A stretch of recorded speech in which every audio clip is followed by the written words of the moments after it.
Thank you so much. 30,000 views over the last 2 weeks for the Student Body Right USC podcast and the Put on Raiders podcast here on the Put on Waivers Media Group. We appreciate all that. Have a great Thanksgiving as well. So do me a favor.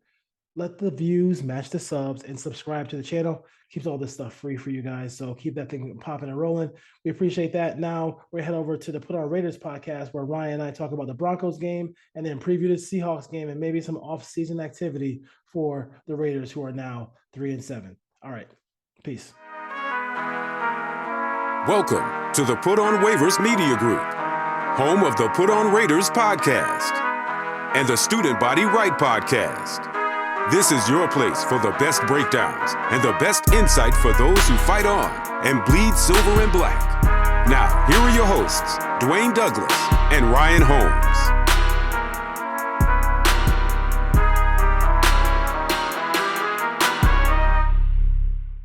And welcome, everybody, to another glorious episode of the Put on Raiders podcast. I'm your host, Dwayne Douglas, along with Ryan Holmes, and we are podcasting off the beautiful shores of the Pacific Ocean. Beautiful day out here in Southern California. A little chilly at night right now. Everywhere. I don't know about where you are. It was kind of cold last night. PORSBR is my Twitter handle, and RHOLM22 is Ryan's. Ryan, how you doing today? I'm doing good. It's cold here in the morning too. I know our East Coast listeners don't want to hear that I had to turn the front window defrost on for a couple of minutes to scrape the ice off. But there's been ice on my car a couple of times the last couple of weeks. Yeah. So it's been ice on this Raider football team this year for the most part at 3-7. So we'll segue into that. So I did want to talk about Twitter is Twitter, but I kind of want to get some Twitter takes that I saw prevailing this week. I think one was one in which we talked about people are talking about now is the Raiders not playing up tempo.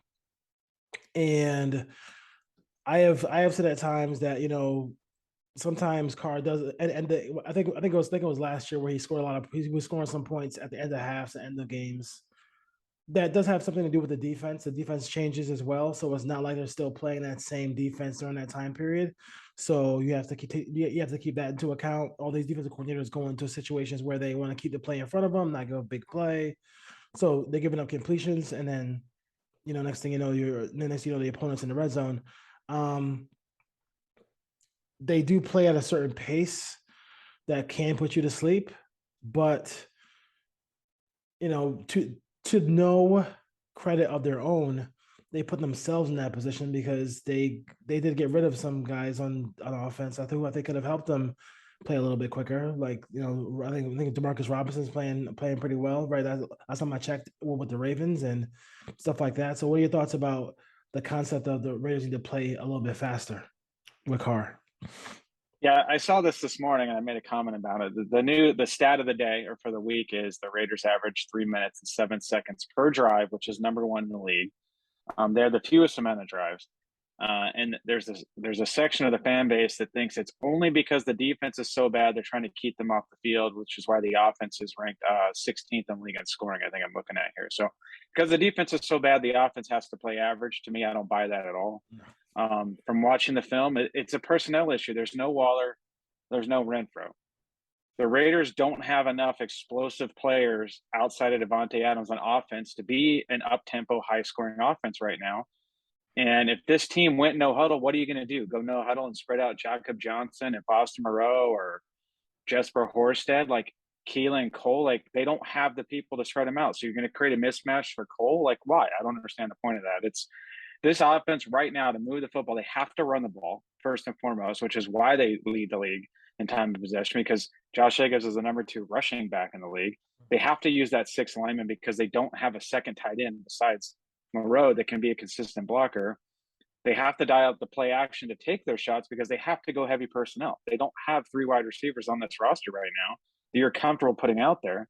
So now you want to go up tempo and spread them out and do all this stuff with Keelan Cole. Like, that makes no sense to me. So I think people are just grasping for straws or whatever they can get their hands on right now and not understand really how this offense needs to operate to move the ball. Derek Carr's not going to get out and start creating running yards and creating confusion on the defense with his legs. So it's literally, if you're going to go up tempo, you're going to throw a hook route or a check down to Jacobs or Johnson or Moreau, or you're going to try to get the ball to Adams. Like, there's really no advantage to doing that. And you're doing that now anyway. So what's the difference? So what's Yeah, the I mean, difference? So what's the difference? I they need to mean, talk about something. So because Derek Carr's having a subpar season, it's because they're not letting him go out tempo. They're just grasping at straws. And I know you mentioned Demarcus Robinson. I don't know. I watched the game last week. At one point, he was 8 for over 110. He's had over 100 yards in at least 2 games, if not more. yeah, he Like, did. he would look pretty good on this roster right now. And to the people that keep bringing up Ruggs, we talked about this last year. There's like 2 teams in the league that have guys like that. Miami's got 2 of them, but those kind of guys just don't grow on trees. There's not guys running 4.2s that are explosive and get down the field and catch the ball. If the Raiders could, they would. But this wide receiver core, this is on Josh McDaniels and Dave Ziegler. They brought all these guys in other than Yeah. Renfro. These are new regime guys.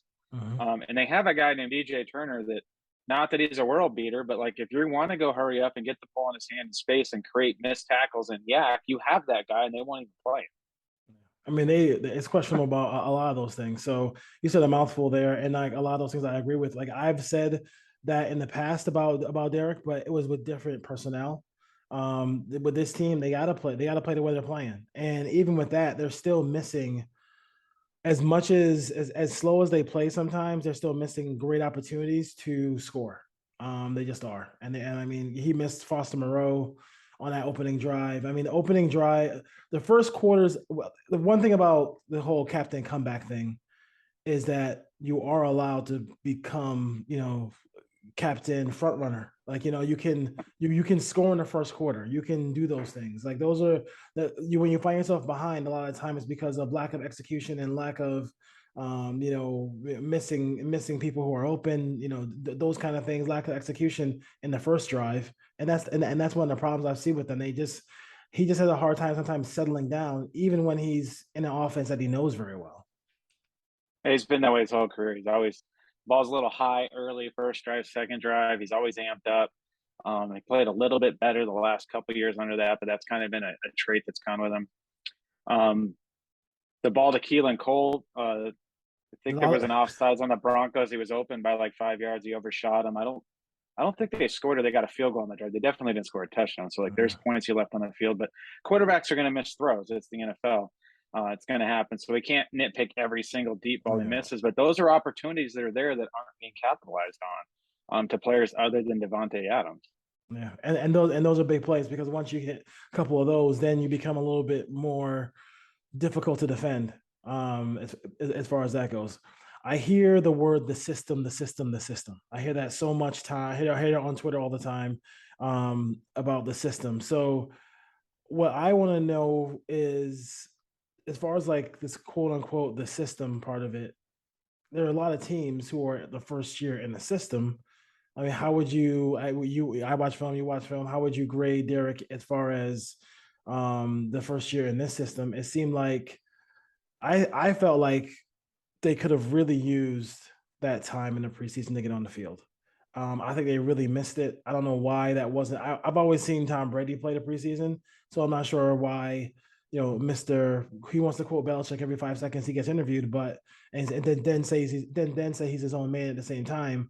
But those guys played in the preseason. I think that really hurt them. I think in that first game they were way behind they were slow basically out the gate against the Chargers. They could have that was a game that was very winnable. What are your thoughts about the whole first year in the system? Because I do see a lot of quarterbacks first year in the system playing pretty well. Yeah, obviously Tua and Kirk Cousins come immediately to mind. First year system, they're playing well. There's the opposite. You have the Russell Wilson first year system playing bad. I would say Derek Carr, if I had to grade him this year, it's probably a C. Like, he's not playing above average. It's not terrible. It's adequate. Like, he's done enough in this system, I think, kind of what you expect. He's not playing at an elite level by any stretch of the means. I think early on, I think he wasn't really comfortable with what was going on with the offensive line. They didn't really run the ball the first couple of weeks. That was the Josh McDaniels issue. You could see he didn't really trust some of the routes. Some of the receivers weren't breaking the right way. The one thing about Josh McDaniels' system is a lot of the routes are determined by the coverages on the go. So they may be asking a guy to run a certain route. If it's middle of the field open, he breaks one way. If it's middle of the field closed, he breaks the other way. If it's pressed, they do a different route. Like, based on all the coverages, all the routes could change. So I think there was a lot of ambiguity between the wide receivers, the tight ends.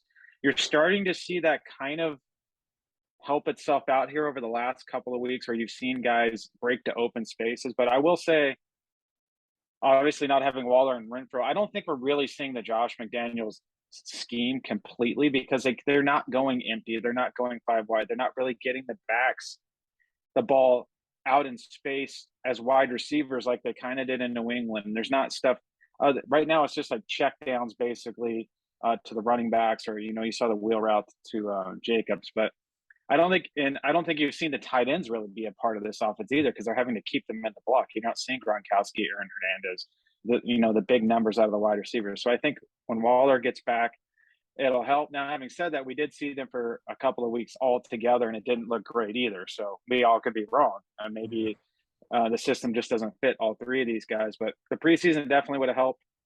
I think with how hard this system is to understand and understand the coverages and the routes, because the Raiders are also seeing a lot of like designer coverages where teams are like doubling Devontae, doing some exotic stuff, and maybe that's throwing off the receivers because they're trying to read the coverages, and maybe Devontae can beat double team, but maybe the other receivers are like, I don't know what they're running, I don't know where I'm supposed to go because I don't know what kind of defense this is until you break it down. And I think as over the last couple of weeks where it's only been Devontae, it's been like, screw it, we're just going to throw it to Devontae, so it doesn't really matter what the other receivers are doing. Yeah. So as the other guys incorporate back in, I don't think it's as easy to say, well, Waller's out there and Renfro's out there, so we're going to score 30 points a game now, because now you're going to start to see some of those designer coverages again, and you're going to have new players in Waller and Renfro who haven't been running routes, who haven't been reading defenses for the last 4, 5, 6 weeks. So this offense might bog down again. So I don't think at any point this season this offense is just going to click, and all of a sudden, because you plug these two guys back in, at some point they're just going to go up and down the field and score touchdowns at will. I just don't think that's going to happen. Yeah, I agree. I agree as far as that goes. I mean, listen, what the Raiders don't have, the Raiders created themselves because they had depth at wide receiver, they had depth at cornerback, and as we got closer to the season, they said they don't need those guys. So that's 100% on them as far as that goes. The locker room celebration after the game, people were celebrating, people were celebrating and all stuff like that. And I get, and winning in the league is hard, so don't got a problem with it. Even when I remember in college football when UCLA celebrated for beating South Alabama by 1 point, everybody was killing UCLA for it. For me, that's fine. I celebrate wins, but do you feel like, but people made a couple of points. I think Vic made a point too, but like talking about, Carr hasn't lost a locker room. Maybe, has a strong case in that locker room still. I mean, do you feel like that's something that could carry on to next season? I mean, or do you feel like if he does come back, they're definitely at some point going to draft a quarterback regardless? I think they're taking a quarterback this year at some point in the draft, no matter what happens. Where if Carr comes back, then you're kind of looking at maybe a couple of more years. So you're going to take one. I'm a firm believer that I think you can just go take a quarterback 3rd, 4th, 5th round, and you're going to find a Tom Brady or whatever. The chances of that happening historically in the NFL are basically zero. To find that kind of player and not take him in the 1st round. Occasionally you'll find one in the 2nd round, but if you're not going to invest in a 1st or 2nd round pick, you're probably better off doing something else. Now you can have the argument, well, Green Bay took Aaron Brooks and they took Mark Brunell, and they took all these guys in like the 3rd, 4th round, but they ended up trading those guys. They traded those guys. They didn't play for those teams. Russell Wilson was a 3rd rounder. So, I mean, they're out there, but the chance you think you're just going to take one and hit it, you might be drafting quarterbacks in the 3rd, 4th round for the next 20 years and get backups. You're not going to find the guy that's going to replace Derek Carr if you do that. Not that I don't know if they are going to do that or not, but if you're going to do it, you're better off statistically taking him in the 1st or 2nd round with the understanding you're probably get a 50% hit rate anyways. So there's a 1 in 2 chance the guy you get's not going to be the answer either. To me, it's more, I want to know in the offseason, where's this roster going? Because it's an older roster without a lot of young talent. Like, are they just going to plug in more veterans? And then this is going to be John Gruden 2.0. We're going to look 3 years down the line. If they don't win a championship in the next 3 years with Carr and Adams, and you're going to be back where the Raiders were when Gruden left the first time, when Tim Brown and Jerry Rice and Rich Gannon and Andre Rison and Bill Romanowski and Rod Woodson and all those guys left at the same time, there was nothing. Well, That this roster has a chance to be completely nothing in the next 3 or 4 years if they try to fill holes with veterans and they don't build this thing through the draft. yeah, the draft is going to be gigantic. Kelly and Ziegler and whoever else is in McDaniels, they can't. They got to hit. They got to have a draft where they get 4 starters. Coming up here pretty soon. Hall of Fame. This was a fun one that I saw on the internet. Is Shane Leckler a Hall of Fame player? I mean, it's a punter, so it's so difficult for a puncher to make it, right? Especially, I would say no, and I'm a huge Shane Leckler fan. yeah. I don't think for a punter to make it. I think if you're not in big games too, in your entire career, I don't see how you make it as a punter as well too. I think part of Ray, I mean, Guy was in there because Guy was playing on some good teams for a long time for the Raiders, so I just don't see Leckler making it. But I saw that come across as well. Looking at the All 22 this week, what did you see from the Raiders here? I know you had some posts that you did to Twitter, like you do every week. Good job there. Offensively, and then what did you see defensively? First of all, offensively, I thought it was much of the same. They did change up the run game a little bit. There was a lot more outside zone this week than just pure power. But I think teams are catching on to the power. So because what you're starting to see is when that guard pulls around, and usually it's Parham or Bars, that defensive end or that linebacker is crashing, and they're just not being able to protect the edge and set the edge there to run that power as well. So the power is kind of slowing down. So they're going to have to find new ways to run it. I think a good thing that happened with the offense, and I do have one question about the offense where like everyone's giving Josh McDaniels all the credit for the touchdown to Adams and overtime to win the game, and what a great job setting up. My question is, if you were setting that all up the whole game, why the hell didn't you use it in the fourth quarter? Like, why did you wait till over? So I'm not going to say this guy's brilliant because he saved that route for overtime, because they very, very, very easily could have lost this game in regulation if the Broncos' time management was better than a third grader, which it wasn't. So they did set it up, though. You could see it. The Raiders ran that kind of formation where you had Adams and Hollins in the condensed set there, and Hollins runs the drag or the shallow, and then you have Adams. Adams ran the deep over, or it might have been a post that he converted to an over based on where the safety was, the one where he caught it and fell down. They ran that probably 3, 4, 5 times, and then in overtime, obviously, he breaks it to the corner. He runs kind of like a crossbow route, and that kind of left Surtain in the dust there. So I'm not going to say this guy's a genius because he waited till overtime to run that. Like, if you had that in your back pocket, where was it in the third or fourth quarter when you needed points? I thought Foster Moreau was basically a non-factor because they kept him in the block a lot, and then they got him the ball obviously in overtime. And the game plan again was basically, I think you're starting to see McDaniels realize that Hollins isn't the answer, Cole's not the answer. Moreau is okay, but he's not a guy you're going to target 7, 8, 9 times in the passing game. So now it's Adams or the running backs. That's basically where they're at. You're seeing Abdullah play a lot more, getting him the ball and screens. I'd like to see him get a couple handoffs. I still think they need to incorporate another running back besides Jacobs because he's touching the ball way too much. And if you want him throughout the whole season, he's going to wear down at some point. It was interesting. Britton Brown was up and they didn't get him the ball at all. He was basically just a special teams player. So it's basically Josh Jacobs, Devontae Adams, and a couple of touches here or there. And it worked this week. But when teams start to take one of those 2 guys away, how is this offense going to adjust? And I don't know what they're going to do that. Defensively, I think this was a game where Patrick Graham basically said, screw it, we're just going to play man. They played a ton of man in this game. He wanted to see what he had in Sam Webb. Obviously, we did not get good results there. He wanted to test Tyler Hall, Tyler Hall came out of nowhere. Like, I didn't even know who he was. He played more than Robertson did in this game, and Sidney Jones was active and started last week. So they're just rotating that slot corner. You saw Roger Teamer playing the big nickel a lot in this game. I thought Teamer had a pretty good game, especially as a run defender, filling gaps. I thought the defensive line, especially Nichols, Billings, and Crosby all had good games. And then you saw a little bit of juice out of Tillery. I'm not going to say he's the answer. He had some initial juice, some burst off the line, but once his first move got stopped, there really wasn't a counter to where Tillery was able to cause any sort of real pressure. But he did make some nice plays in the run game, which is interesting because in San Diego, in Los Angeles, for the Chargers, run defense was kind of the big question. Chandler Jones is still a very good run defender. He's setting that edge well. Max Kuntz is on the side of a milk carton. Or Malcolm Kuntz. He didn't play in this game. I don't remember seeing a snap. You saw Tayshaun Bauer get in, and Tayshaun Bauer, if I would have put the tape up of Tayshaun Bauer, people would have been angry because he basically got thrown around, which is interesting because you didn't see that in the preseason. There was numerous runs where he couldn't set the edge, and they basically just washed him out, and they just ran around the end. So Tayshaun Bauer didn't do anything with the snaps he got. So the Raiders are kind of in a problem there at end. Malcolm Kuntz isn't getting snaps, and when he has, I know it's only been a few a game. He hasn't really done anything. Bauer got his chance. He's not doing anything. They can't take Chandler Jones off the field because he's such a good run defender right now.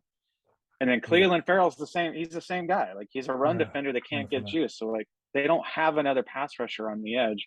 I mean, you could throw Kuntz out there if you want, but they're just going to run the ball right at him if you do that. And even with that being said, that just makes what Max Crosby, the way he affects the game, even more impressive because he doesn't have a friend on that side to give him anything, and nobody in the middle to give him anything either. They triple teamed Max Crosby numerous times in that game. Triple team. They had 3 guys on him. They had a tight end, a tackle, and then the guard would help over there when there wasn't pressure coming from the defensive tackle. Have you ever seen? We talk about time management a lot on this and how coaches can do some stupid things. Have you ever seen a dumber timeout than that one by the Broncos head coach? What was the? He just called one because he just panicked. Yeah, so I went back and counted. There was 11 defensive Broncos on the right side of scrimmage. So they didn't call the timeout because there was a player trailing. They'd have an offsides. Now, I know people are saying, well, Carr was going to fake spike. If you watch the replay and what little of it you get in all 22, because they didn't really show the whole plays, he takes the snap, but the whistle blows before that, and he kind of looks like he's going to fake it, and he doesn't throw the ball on the ground. So maybe that's why people thought that. But Matt Collins didn't even move. So, no one was running a route. Yeah. So I don't know if it was a fake spike or not. My gut says no because the receiver didn't move, and Carr kind of went to spike it, but he'd already heard the whistle. So I don't know. If the Raiders scored on 3rd down right there, if I was a Broncos fan, I would have driven Paul Hackett right to the airport and sent him out. I don't know. I mean, that maybe he knew something that Derek Carr has the worst completion percentage in the NFL in the red zone. So he's like, a third play is not going to matter. Boom, we're going to call timeout and make sure we're in the right defense. Maybe that's what he did. But Mumford got kind of abused on a couple of those pass rushes. And then on the 3rd down play, there was no one open. How was because Colton Miller doesn't play in this game. So the line, Carr was there's some moments where he was definitely under pressure, under duress in this game. How do you think Illuminor and Mumford held up? I mean, you're not gonna get. I didn't think I saw any all pro performances or anything like that, but it's one game. You can't sit there and say that those guys are the answer. Are they the long-term answer? No, not at all. Illuminor played about as well as a swing tackle could play. Yeah. Is what his role should be on this team, is the 3rd tackle. He's a better option than Brandon Parker, if you ask me, is a swing tackle if you're going to take one or the other, because Illuminor actually played pretty well at left tackle for a guy that hadn't done it all year. Mm-hmm. No penalties from Jermaine Illuminor this week, so we got to see what it looks like with no penalties from him. I still think Parham struggled a little bit. There was one blitz there towards the end that came through the B gap, and you saw kind of Parham and Illuminor just standing there. That was on Parham. He should have reacted to that. Illuminor didn't have anyone to block on that play, but it's hard. When it's that quick, the linebacker's shooting the gap. And what you saw a lot in this game is they really tested Parham because they kept blitzing that linebacker right at Parham over and over and over again, and they were doing some stunts. There was a stunt that got home. I think it was Josie Jewell that went around to Alex Bars. I think Alex Bars had a terrible game for the most part in pass protection. Mumford was okay. He's what you'd expect out of a rookie, a pressure here or there. His run blocking was pretty good in this game. So I think Mumford's still a guy. He's a developmental guy. There's by no stretch of the imagination would I want to walk into 2023 and say that's our starting right tackle. He needs competition with a veteran. If he beats out the veteran, great. But clearly, I think you can still upgrade over there, Mumford.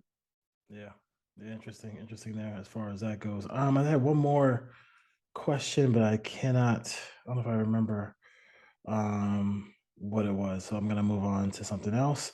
So enough with the I guess the Raiders and Broncos. The Raiders won that game. We all talked about that already. 22-16. Let's go ahead and talk about this next upcoming game against the Seahawks here. So just a couple of numbers here as far as total DVOA. They are eighth in that, seventh on offense, 17th on defense. Special teams are sixth. Right now, their projected wins is about almost 10 wins for the season. So that's how that goes. As far as their, I had a couple more things in here for them as well too. As far as some of my notes. As far as quarterback, Geno Smith, 17 touchdowns, 4 interceptions, and he has 218 yards rushing.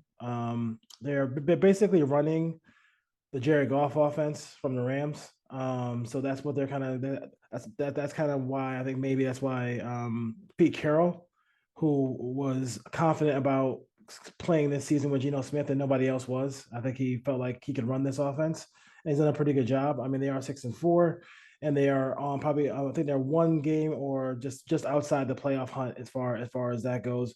What are your thoughts about the Seahawks here? I think obviously they can run the football. I think you chronicled how you like their draft.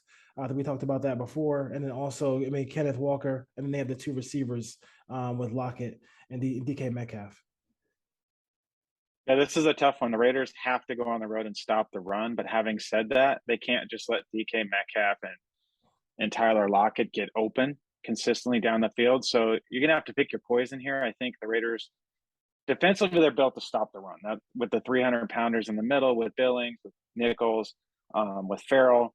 Then you have Tillery now. It's close to 300 pounds. Chandler Jones is a run stop for basically this point in his career. You have Denzel Perryman. But they're going to have to figure out how to contain DK Metcalf too. So what they can't do is the play action. The defensive backs have to be on their cue on play action. They can't bite. This is going to be more on the safeties in this game too. This is a good game to probably evaluate Trayvon Merritt because he's probably going to come up and have to play strong safety with Harmon on the field. What is he going to look like in the box? Is he going to be able to cover the tight end when he's playing deep? How is he reacting to some of the deep routes? Because this offense is going to run the football and they're going to play action and try to hit you over the top. That's what the Seattle offense is. That's what it was with Russell Wilson. So the Raiders are going to have to be cognizant of that. Now they have two rookies on the offensive line playing a tackle, part of the draft class that we talked about, that I thought was a sleeper draft class, one of my top three, and clearly they're the best one in the draft right now. Max Crosby 1-on-1 against a rookie and Abraham Lucas. He's going to have to win that matchup. Mm-hmm.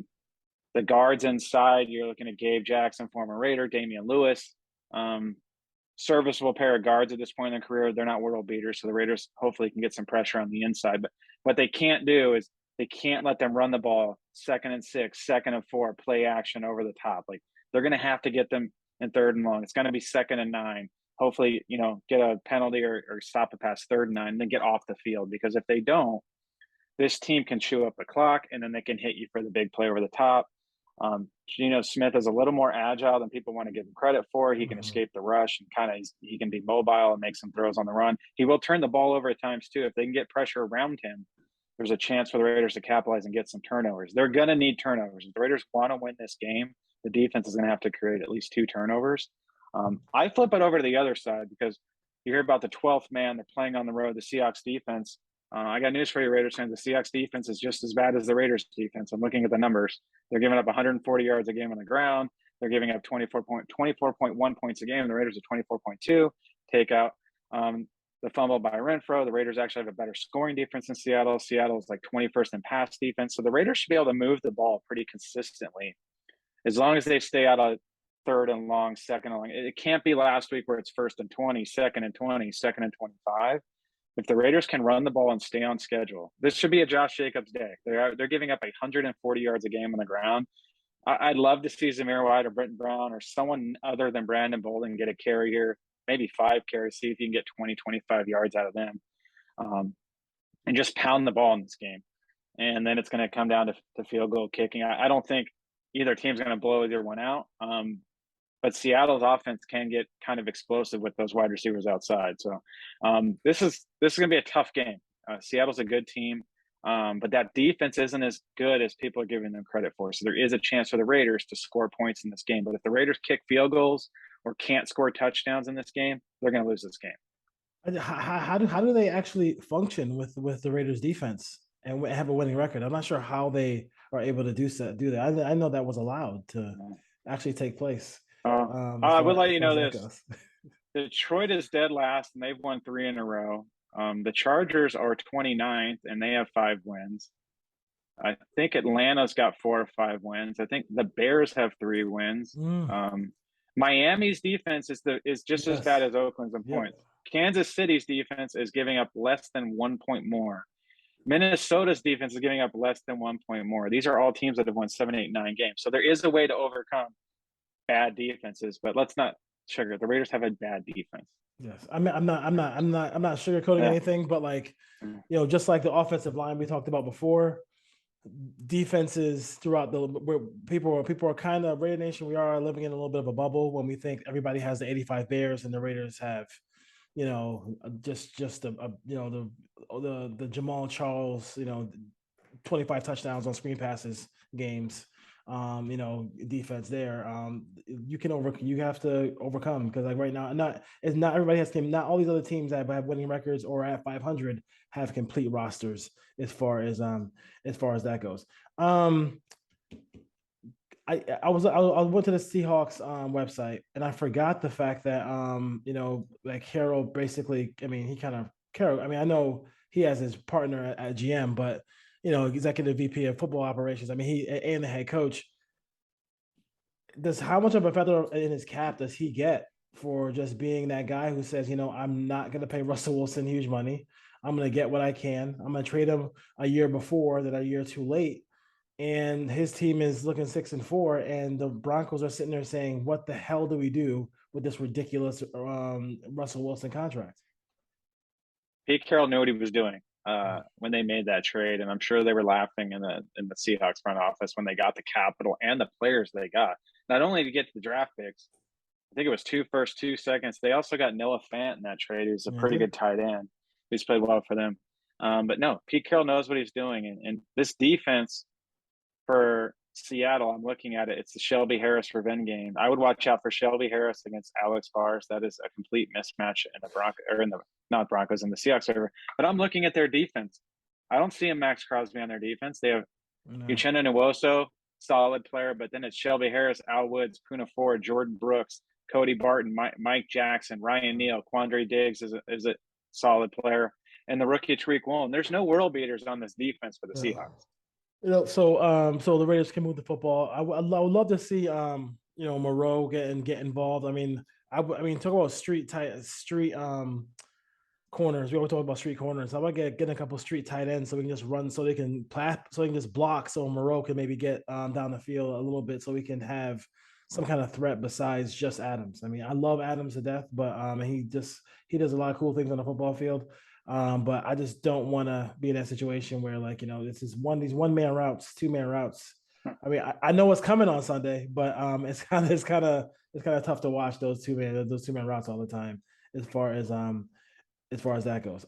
So the Raiders have an outside chance to kind of get that as well. You mentioned Bars, and every week we talk about Bars, and every person who I watch, who I trust, and when we talk about it as well, and you look at my own eyes, like, I understand that you can. It's just a stubbornness where he's just never gonna play John Simpson ever again. Like, John Simpson is gonna basically have had his last days as a Raider, because it just seems like nothing Bars does gets him off the field. Yeah, so Simpson has 1 year left on his contract. I would be surprised if Simpson is on the roster going into training camp next year, because they clearly have no intention of playing him. Bars commits penalties. Bars, I would tell him the one thing Bars can do is he's pretty good on the double teams in the run game. Like, there's movement when Bars is double teaming a guy, but like when he has to play one-on-one, he gets beat a lot, whether that's in the run game or in the pass game. Yeah. And it's a one-on-one league. Like, you have to be able. You you're not going to get help all the time. So you have to be able to beat somebody in a one-on-one situation. As far as that goes, so tough to sit there and watch that. Carroll is 158 and 108 with one tie, 50 games over 500. Must be nice to have a coach who's 50 games over 500. What are your final thoughts about this one? Do you think the Raiders? Before we go to questions, what do you feel like the Raiders are gonna? You think they have a chance to win this game? They have a chance. Do I think they're going to win this game? No, no. I'm going to pick the Seahawks. I just think it's a Bye week, road right? game. It's a bye week. They had a bye week last week. I'm not sure. They might. I think they had a bye week. I don't have their schedule in front of me, but I just think that the two weapons on the outside, they can run the football. I think it's going to be a little bit of a high scoring game. It's going to come down to field goals versus touchdowns. I think for the Raiders, the Raiders have to score touchdowns if and when they get into the red zone. If they end up kicking a couple of field goals, I don't think they're going to win this game. We're going to look back and blame the entire defense once again, like we do every week. But I think this one finishes. I'm going to take the Seahawks 23-20. I think it's a close game. I don't see the Raiders scoring 28 plus points in this game. Mm-hmm. I also think the defense is playing a little bit better, but still, I think they're going to give up some points and some yards here, and it's just going to be a close game, and they're going to end up losing it at the end. Yeah, I kind of see that same thing as well. We did pick the Broncos last week, and the Raiders won. So hopefully, if we're wrong again, and the Raiders win. And then if the Raiders do lose this week, you guys can clamor for Vic to come back on the show because they'll be undefeated with Vic Tafer on the show. AFC West, they want to know what's your biggest disappointment and what's your biggest surprise.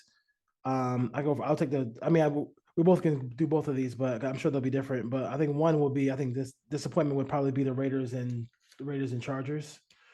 I expected the Broncos to be the last place team. So I talked about that when the season started, but and it's weird because I thought that they'd be a little bit better offensively, but their defense actually is one in which where the defensive coordinator looks better than the offensive coordinator. So I definitely give him a lot of credit because people are really liking what they're doing on defensively there in Denver. But I think the Raiders and Chargers have been very disappointing. Surprising, I don't know. I mean, do the Chiefs and Andy Reid ever surprise anybody? I don't know. I mean, I didn't think Russell. I thought Russell was off and he was done. But I didn't think this. I think my surprise was I didn't think he was this done. This is really bad. Like he's really one of the he's I mean besides the Raider games, they're only scoring like 10 points a game and they just can't move the ball at all against anybody. So that's one of the biggest. I didn't realize he fell off a cliff, but that happens in sports. So older players, once they fall off a cliff. Yeah, I think the biggest disappointment clearly is the play of the Raiders. I think it's the offense mostly, and I think obviously how missing Waller and Renfro, there is an excuse there. We didn't expect this defense to be great. Now, as bad as the defense has been, and they've been bad, I don't want people to think that we're giving them a pass. They've only given up 30 points in one game all year. So, they've kept the Raiders in every game. The offense just hasn't done their part, and that's where a lot of the money is spent. The biggest surprise to me is Patrick Mahomes. I thought there would be a little bit of drop-off without Tyreek Hill, and they're just as good as they are with him. Like, Patrick Mahomes is going around and throwing touchdowns left and right. They're putting up points. They have a pretty bad defense there in Kansas City. It's not stopping the Kansas City offense from scoring a ton of points. So I think it's almost like Tyreek Hill's still there with the way they move the football. So I think the biggest surprise is how well the Chiefs have played. I thought that they would take a step back. Clearly, they haven't. And I think you sent me a text right after they beat the Chargers and said that's what a quarterback does, missing all these weapons, but just find a way and elevate. He didn't have no Juju Smith-Schuster, no Hardman last week. Nobody. No problem. I think that's what I Exactly. Basically, me and you out there at wide receiver here still find a way to score. How did Tillery look in the ball game this week? I think you, like I said, initial burst. He was better against the run than that kind of surprised you a little bit. Well, the caveat is he only played like 23 snaps. So the way they used him is he played. He was in for a few run defense downs, and he looked okay on the goal line. He's the one that held up Gordon when Crosby hit it out. He took on a couple double teams. When they went into their third down defense, he actually played nose tackle. So they moved him over the center, Mhm. and then they had him working in the A gaps there, where it's pretty easy to double team him. I did find it odd that there was numerous times where he actually slid over the guard, and then they would slant the center towards Tillery, and they would double Tillery, and that left Max Crosby one-on-one a couple times. And I'm like, okay, why are you sliding the line towards Tillery? Like, did he crush the Broncos when he was a Charger? They obviously, there was something going on where they didn't want interior pressure, but I thought overall it was fine. I mean, he showed more than basically what the rest of the Raiders interior guys have shown all season. And then I still think Billings doesn't get enough love. Side note, Andrew Billings is a very, very good run defender. He is very hard to move, and he makes a lot of tackles within the 2 or 3 yards of the line of scrimmage. Bill, he one of the guys who looks like who's it Grady Jackson? Yeah, it's like a spark plug. You can't move him. He's a fire hydrant. He just cannot move. He is gigantic. Whenever I see a close up of Billings, I just say like, my God, that dude is a huge human being. As far as that goes, Jayon Brown, how do you feel about him? I just feel like this roster is a wash. I mean, the defensive roster is a wash. Like, we can't, like, I don't want to like get people's hopes up. Like, if we saw something that we thought was, could carry on over the next year, I think Jayon Brown the Titans probably said this guy's a backup, and that's why we're letting him go.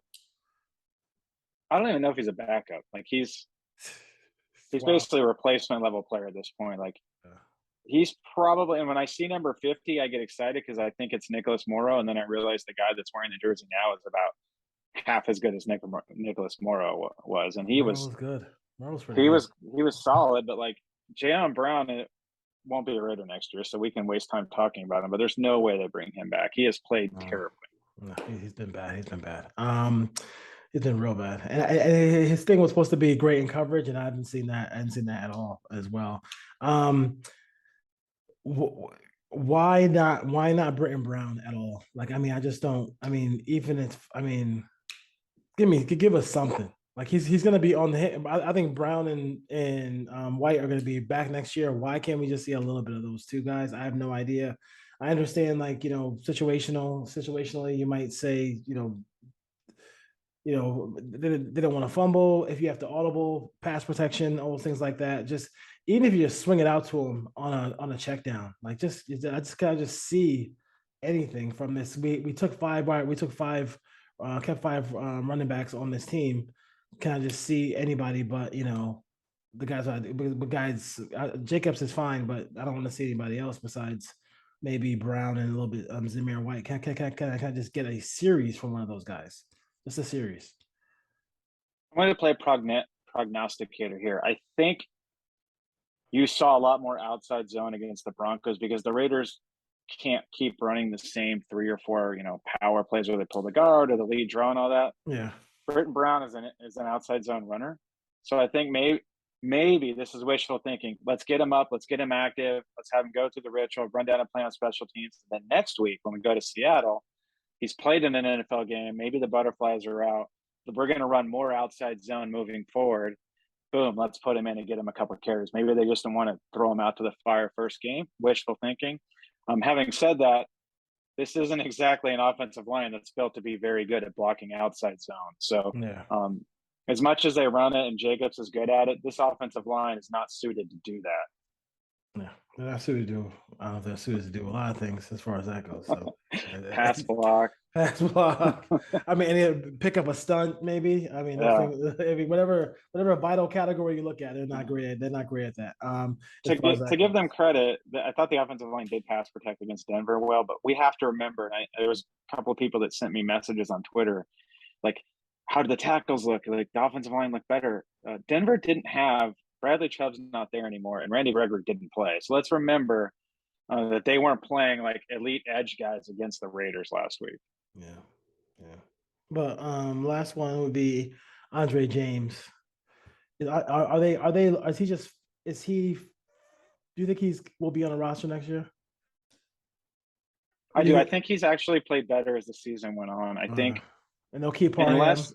Unless the Raiders really want Parham to play center, and ideally Parham needs to go back to the other side and play right guard. Yeah. So if the Raiders want to add a center and a guard, then maybe he's not. But like on the contract he's on next year, I want to say it's only like $2.5 million. Like you can carry that guy as a backup on the inside. If something happens to one of your guards, plug him in at center, move Parham back. So the versatility of Parham might allow you to keep him, but I think James has been okay. Like he's probably, in the 15 to 20th in league center. Like he's not terrible. He's not good. He's not a top 10 center in the league, but he's not a bottom 10 either. Yeah, that makes sense. Okay. Yeah, you gotta have look, pull that before the season started. We thought, the roster was Where's Samson Satelli when we need him? Samson Satelli. We need something. We need something in there. Something in there. All right, Brad Nation. I do have one quick other thing. Go ahead. Breaking news. I don't know if a lot of people saw it. Zach Wilson's been bitched by the Jets. The Raiders go 5-12. New York picks up the phone and offers you 2 first-round picks for Derek Carr because they have an elite defense and some young weapons outside. Do you trade Derek Carr to the Jets if they call you? If it includes 2 ones, maybe a first and a third. Like, what would it take you to make that trade? Hold on 1 second. I gotta check out one thing before I answer that question. They have a rookie running back. They have Garrett Wilson, who's a rookie. The offensive line there, they have Vera Tucker, Becton, and then the rookie from North Carolina State. So they don't have a lot of money spent, but they have some decent players, young players. But that defense, that Jets defense is top 5. Like they're legit. So the Jets have, let's see here. And this isn't to say they're trading Derek Carr. I'm just saying in a hypothetical, a destination may have just opened. Where if the Raiders do decide to move on, I could see the Jets being a landing spot. And the Niners you think for sure are keeping Garoppolo, right? Garoppolo won't be there. They're going to play Trey Lance. They're going to play Trey Lance. So okay. If you're Garoppolo, why would you go back there? They just benched you for Trey Lance. Like, why would you go back? Okay, so I got you. So here's what I would have to. I'd make the deal. And then I'm gonna get on the phone with his agent, with Garoppolo's agent immediately, and just try to get Garoppolo to the Raiders. I know people don't love Garoppolo, but I do think that surround him with some talent, better offensive line. You do lose. I think you lose some. I think with the deep ball that Carr throws, it can be inaccurate sometimes, but I think he throws a better deep ball than Garoppolo. But Garoppolo does hang in there a little bit longer. He'll take a shot and deliver the football. I've seen him do it numerous times, and he does have experience playing in the playoffs. I'd make that move. Go get Garoppolo. The Raiders would have 3 picks in the first round again. Well, do the Jets have 2 1s next year? Would be a 1 next year. They have 2 1. Right. They have 2 1s. They have I think the Jets have another pick, don't they? They have their own and somebody else's. Oh, they have 1, I think. Hold on, I'm trying to look. They have 1 this year and then 1 next year. One next year. So I would take. So I'm getting 2 1s. 2 1s. 23 and 24. Yep. I gotta do it. Hang up the phone before they change their mind. Like you have, you have to do it. Like, how could would you do that? You got to do it. Knowing where this roster is, and it's not an indictment on Derek Carr as a player, but this roster is pretty far away to competing for a Super Bowl. My goal is to win a Super Bowl. My goal is not to just sneak into the playoffs and clap our hands and think we're the Oakland A's. My goal is to win something. I think the timelines don't match up. I don't think this roster is going to be good enough in the next 2 or 3 years to really win a Super Bowl. And you're basically, if you could get value for Derek Carr, I would do that. I know there's a whole nother set of questions about Devontae Adams that come into play, but we'll save that for this after the season, because we're going to have plenty of time in January and February to talk about going into the offseason. Jimmy Garoppolo, I think, ends up in 1 of 3 places next year. I think it's the Jets, obviously the Robert Saleh connection. Yep. Houston just benched Davis Mills today. They're going with Kyle Allen, so they're drafting a quarterback with their first pick, whether they pick first or second. Maybe they want Garoppolo in there for a little bit. But if I'm Garoppolo, I don't want to do that. I don't want to go to Houston knowing they're going to sign someone. You want to go where you're going to play. And I think a long shot, but I could see there is a scenario where he's the quarterback of the Raiders next year, right or wrong, whether you want to agree with it. I'm not a huge fan of his, but I do see a path of that actually happening. Even if it's 5%, there is a probability that that could happen. But I just Yeah. thought it was interesting because the first thing I thought when the Jets, I was driving today and they're like, hey, they benched Wilson. As I said, that is an ideal destination for Derek Carr to go play because there is an elite defense. He has Garrett Wilson. They have their Breece Hall at running back. They have the 2 young tackles. They have their attacker. Like the offensive line should be okay. So I think that that's a landing spot that perhaps, I don't know if Derek wants to go to New York, but it is a spot where like I could see the stuff around Derek is good enough there to where he could potentially have a lot of success. See, I mean, this is why Kelly and Ziegler ain't got nothing on Douglas and Holmes. We figure it out. We figure out the whole thing. We figure out and there's so many draft picks where if they just listened to this podcast and made those picks, how much better would this roster be? This team would be a lot better if they just let some of the Raiders Twitter fans pick them. Like honestly, like they would. When we have the little draft machines, I've seen a lot of Raider fans do a hell of a lot better job than these guys. I mean, and who's been picking for the Raiders. So that's a great question. That's a great question. We could probably go in depth with that all off season because the Raiders aren't making the playoffs.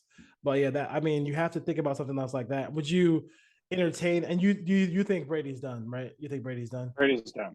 I do think Brady's done. I wouldn't bring him in. I do see it. I also see a path of Derek Carr returning to where maybe, I don't know if Derek and his agent would do this, but there is a path to where they can sit down and say, look, we want to bring you back, but we want to do X, Y, and Z. We want to add these players and try to lower that cap space, maybe throw another extension on to lower the cap space for 2 years, or even get him to agree to take a kind of a pay cut.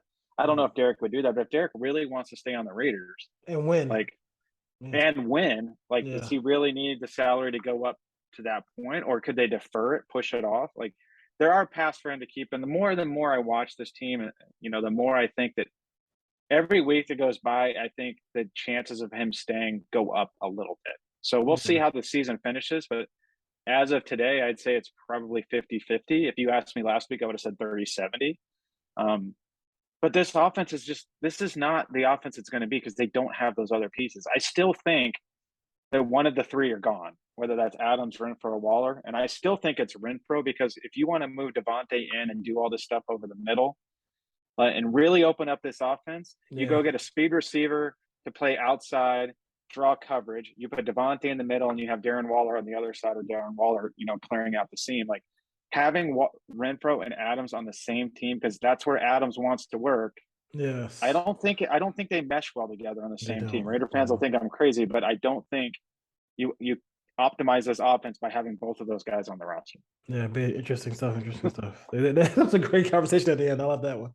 But I do think Renfrow is the guy who could definitely be on the way out. So we'll see what happens there. I know they put the goat emoji all the time next to him and everything. I'm a huge Hunter Renfrow fan. I love him too. I don't think they can coexist in this offense. I think this offense could be better if you had a guy on the outside that could really run. Now he doesn't need to. You just need the Nelson Aguilar. You just need the 40 catches. 48 catch guy on the outside? Is he a free agent after this year? Aguilar. Yeah. So that would make sense. I mean, I know Brandon Cooks wanted to. He's also played in New England as well, and he would love to get. I'd love to get out of Houston. He was this very upset. Offense would be way better with Houston or Cooks over Renfrow if everyone is healthy. Now Renfrow's probably the better player of the 3, but I think with how you want to run this offense and what you want to do with Adams, because you can't have Waller, Renfrow, and Adams who all want to work the same part of the field. Like it just doesn't work. Yeah, it doesn't work. And they should have, if we see that, I think they should have saw that. All right, Raider Nation, you have a great Thanksgiving. Right. You take care, man. Take care. Yeah.